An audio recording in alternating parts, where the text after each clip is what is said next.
मणिपुर फिर जल उठा है। उखरुल के शांत पहाड़ी गांव में अचानक आग, गोलियां, चीखे, भगदड़ और रातों रात खाली हुए घर।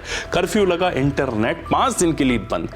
आखिर बीते दिनों ऐसा क्या हुआ कि पूरा इलाका युद्ध भूमि बन गया? चलिए शुरुआत से पूरा मामला समझते हैं। उखरुल में हिंसा कब और कैसे भड़की? उखरुल जिले के लेटान गांव में कथित हमले को लेकर 2 समूह में तनाव अचानक बढ़ गया। स्थानीय पुलिस के मुताबिक एक तंगखुल नागा युवक पर हमला हुआ और इसी घटना ने 2 समुदाय के पुराने तनाव को फिर भड़का दिया। रात बढ़ती गई, भीड़ इकट्ठी होती गई और फिर पहले पत्थर चले, फिर फायरिंग, उसके बाद घरों में आग लगा दी गई। कहते हैं घटना इतनी तेजी से बढ़ी कि लोग समझ भी नहीं पाए कि क्या हो रहा है। आगजनी और फायरिंग से दहशत। एक घर को पूरी तरह जला दिया गया, आसपास के कई मकानों को नुकसान पहुंचा। गोलियों की आवाजें देर तक सुनाई देती रही। घरों में बंद परिवार बच्चे लेकर बाहर भागे। कुछ ने जंगल का रास्ता पकड़ा, कुछ ने पास के सुरक्षित गांवों में शरण ली। स्थानीय लोग बताते, हमने ऐसा कभी नहीं देखा। रात भर गोलियों की आवाज आती रही, हम बस भागे। उसके बाद अगले दिन यानी 10 फरवरी हालात काबू से बाहर। प्रशासन ने उठाए बड़े कदम। जब तक सुबह होती तनाव पूरे इलाके में फैल चुका था।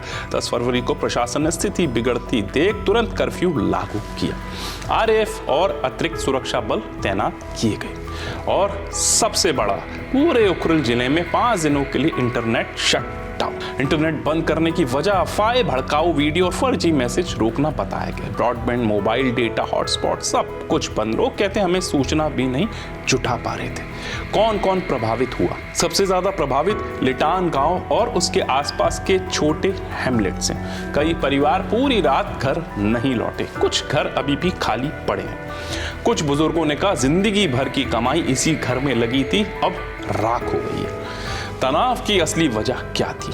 पुलिस इसे स्थानीय विवाद बता रही है, लेकिन ग्राउंड पर लोग कह रहे हैं कि पुराने सामुदायिक तनाव, अविश्वास और असुरक्षा इस हिंसा के पीछे की असली वजह है। बड़ी हिंसा के बाद राज्य अब भी बारूद के ढेर जैसा बना हुआ। छोटी चिंगारी भी बड़े धमाके में बदल सकती है और लेटान इसका ताजा उदाहरण है। एक बार फिर घर जल रहे हैं, गोलियां चल रही हैं, लोग डर में जी रहे हैं। सवाल ये, क्या ये हिंसा यहीं रुकेगी या मणिपुर फिर से उसी तनाव की ओर लौट रहा है जिसने पूरे देश को हिला दिया था? जय